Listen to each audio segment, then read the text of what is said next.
Assalamualaikum warahmatullahi wabarakatuh. Jadi kami dari kelas 810 Bu, jadi ada tugas wawancara mata pelajaran PPKN dari Bu Reni Bu. Jadi kami memilih untuk mewawancarai Bu.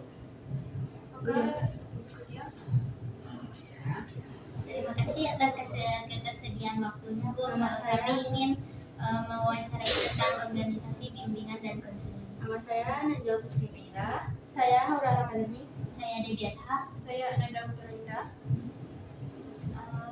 Sekolah ini organisasi formal.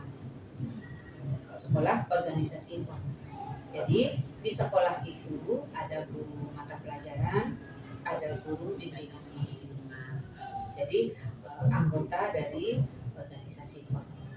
Tapi dia bukan organisasi BK, bukan organisasi. Silakan. Jadi Ibu nanti akan menjawab peraturan dari organisasi formal, yaitu sekolah. Di mana peran BK di situ akan terlihat dalam membuat peraturan seperti apa. Tanya-tanya maaf, apa saja aturan-aturan dalam organisasi? Peraturan di sekolah kita ya, kalau sekolah lain Ibu udah tahu, masing-masing sekolah berbeda. Sekolah kita peraturan itu ada untuk guru, ada untuk siswa, ada untuk tenaga kependidikan. Tenaga kependidikan itu TU dan penjaga sekolah. Kalau guru disebut pendidik. Jadi di organisasi sekolah ini, organisasi formal ini ada peraturan untuk pendidik, ada peraturan untuk tenaga kependidikan, dan ada peraturan untuk siswa. Bu, kalau misalnya ada yang melanggar, berarti semuanya emang kena Bu, tanpa ada melihat misalnya dia siswa, guru. No. Kalau untuk peraturan terkait dengan guru dilanggar oleh guru, misal peraturan guru itu datang dan pulang datang tepat waktu, kemudian masuk kelas tepat waktu. Kalau memang guru itu berhalangan hadir, peraturannya guru itu harus membuat surat izin dan tugasnya dititipkan kepada guru BK. Kalau gurunya pulang tidak sesuai aturan, kehadiran tidak sesuai aturan, otomatis melanggar. Sanksinya, kalau guru itu bukan sanksi, ditindaklanjuti. Pelanggaran yang dilakukan oleh seorang guru ditindaklanjuti oleh kepala sekolah dengan cara memanggil guru yang bersangkutan ke ruang kepala sekolah. Tidak boleh di ruang guru, tidak etis. Di ruang kepala sekolah dibina. Jadi kalau sanksi tidak ada dibina, ada pembina. Jadi ada tindak lanjut dari pelanggaran yang dilakukan oleh guru berupa pembinaan dari kepala sekolah. Kalau terhadap siswa, ada pelanggaran yang dilakukan siswa, ada sanksi. Sanksi itu dilihat dulu dia melanggar dari segi apa. Kalau dia datang terlambat, tidak sesuai aturan, maka yang memberikan sanksi adalah guru piket. Sanksi itu tetap mendidik. Bisa disuruh menyiram bunga, disuruh membersih-bersihkan tempat yang lain dengan cara mendidik, maksudnya tidak boleh menjilat WC, dan WC itu tidak mendidik, membersihkan board gitu ya. Dia kan hanya rambutnya masih. Kalau itu pelanggaran terkait dengan guru di kelas, bisa PBM ya, proses belajar mengajar berlangsung, ada guru yang berkelahi, ada guru yang menjawab tidak sopan dengan guru, ada guru siswa yang berkata kasar, ada yang macam-macam tingkah yang termasuk melanggar. Bicara kotor, bicara kasar, apakah terhadap teman, apalagi terhadap guru, gitu ya. tidak mau mengerjakan tugas, itu yang berhak memberikan sanksi adalah guru yang mengajar saat itu, karena guru saat itu punya wewenang penuh. Kalau gurunya ingin bekerja sama dengan guru piket, boleh. Ingin bekerja sama dengan wali kelas, boleh. Tapi saat itu yang bertanggung jawab penuh memberikan sanksi adalah guru yang mengajar saat itu. Kemudian yang berikan sanksi, kalau itu pelanggarannya berat, kayak merokok, bolos, melompat pagar, itu memberikan sanksi bisa wali kelas, bisa wakil kesiswaan, bisa kepala sekolah. Tapi guru BK tidak boleh memberikan sanksi. Berarti guru BK hanya mendidik. Guru BK kalau ada anak yang melakukan pelanggaran, bukan guru BK yang berikan sanksi, tapi misal kayak terlambat tadi, kasih guru piket dulu. Dalam catatan, guru BK hanya merubah sikap mentalnya, merubah pola pikirnya. Kalau anak ini terbiasa terlambat, dibawa ke ruang BK, dikonselingi, dirubah cara berpikirnya, dirubah sikap mentalnya, supaya dia menjadi orang yang disiplin.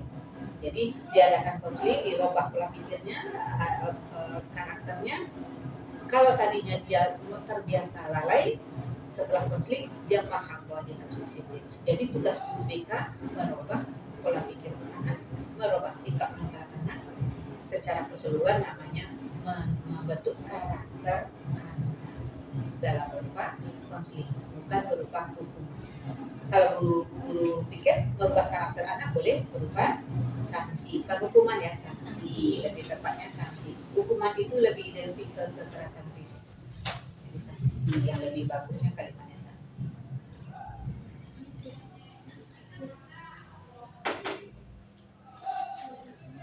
Bagaimana proses pembuatan aturan tersebut? Aturan itu kalau untuk sekolah kita dibuat setiap sekali setahun. Itu awal tahun ajaran ada namanya lokakarya. Lokakarya itu masing-masing guru dibentuk per kelompok. Untuk wakil kurikulum ada kelompok guru, beberapa orang guru, satu kelompok dengan wakil kurikulum, ada yang dibahas di bidang kurikulum, sarana seperti itu, kesiswaan seperti itu. Guru BK termasuk dalam kelompok lokakarya kesiswaan.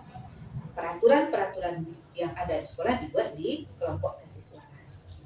Seperti itu.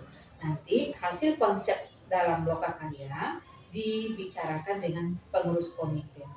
Kalau pengurus komite itu ada yang perlu dikurangi dari aturan itu atau perlu ditambah, maka diperbaiki lagi konsepnya. Tapi kalau menurut pengurus komite itu sudah pas, sudah cocok, tidak ada yang perlu dirubah, maka peraturan konsep tadi menjadi ya dirapikan, diketik, ditandatangani oleh pengurus komite. Setelah itu baru kepala sekolah. Setelah ditandatangani oleh pengurus komite dan kepala sekolah, baru menjadi peraturan resmi, dibagikan kepada orang tua siswa, kepada siswa, dan ditempelkan setiap kelas, tidak di gerbang.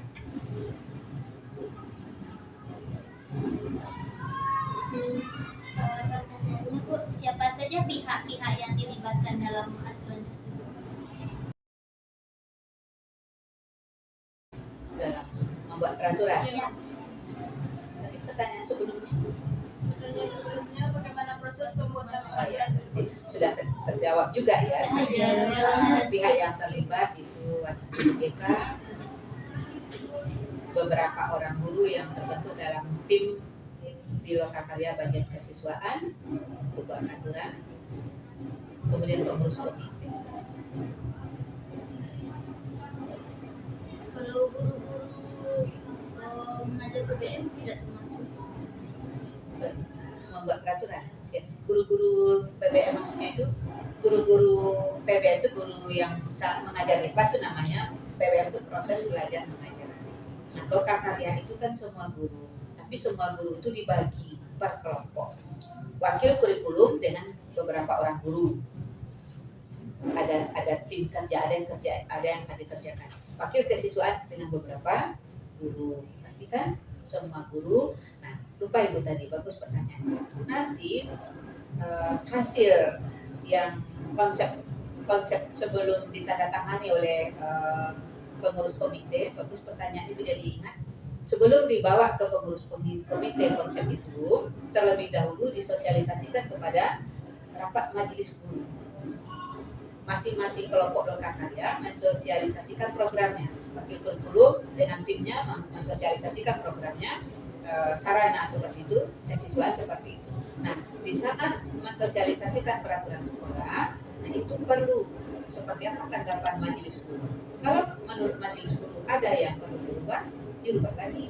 Kalau menurut majelis guru sudah klop, ya baru diserahkan konsep itu ke pengurus. Apakah ada peraturan yang perlu dibuat lagi? Kalau menurut Ibu ada peraturan yang belum tercantum. Dia sudah menjadi peraturan di sekolah, tapi belum tercantum. Yang nampak dengan Ibu sekarang seperti membuat surat izin siswa, kalau berhalangan hadir ke sekolah harus membuat surat izin. Tidak boleh di SMS atau di telepon. Nah, itu kan belum ada tertulis, sementara sudah dijalankan berupa aturan. Kemudian yang kedua, Ibu lihat tidak boleh pakai jaket kecuali di saat hari hujan atau dalam keadaan demam sakit. Nah, itu secara tertulis belum ada, sementara kita sudah menjalankan peraturan ini. Itu mungkin yang insya Allah dalam lokakarya tahun besok, peraturan untuk tahun depan itu akan dicantumkan. Dicantumkan. Berarti peraturannya belum tertulis. Belum tertulis. Pertanyaan selanjutnya, Bu. Pertanyaan selanjutnya, Bu. Apakah sanksinya jika peraturan itu dilanggar?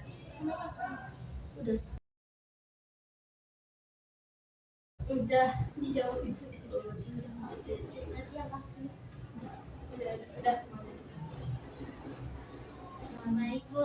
Makasih waktunya Bu telah memberikan waktu kami tugas. Mudah-mudahan sukses ya. Amin. Maaf ya, Bu, agak gugup karena baru pertama. Maaf ya, Bu, jika ada kata-kata yang salah atau diulang-ulang. Nah, Ibu juga nih. Lagi Ibu tadi habis marahin anaknya gitu ya, jadi kurang fokus, tapi insya Allah nama juga kita dalam hidup ada tidak ada orang yang tidak salah. Kita juga minta maaf atas kesalahan, kehilapan, apa yang tidak nyaman di anak-anak juga. Terima kasih, Bu. Baik, kami sudahi presentasi Wawancara.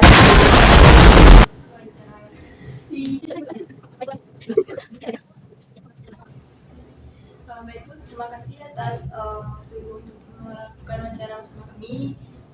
Wassalamualaikum warahmatullahi wabarakatuh. Terima kasih, Bu. Terima kasih ya, Bu. Pamit dulu. Siap. Dua lah, Ibu kagak.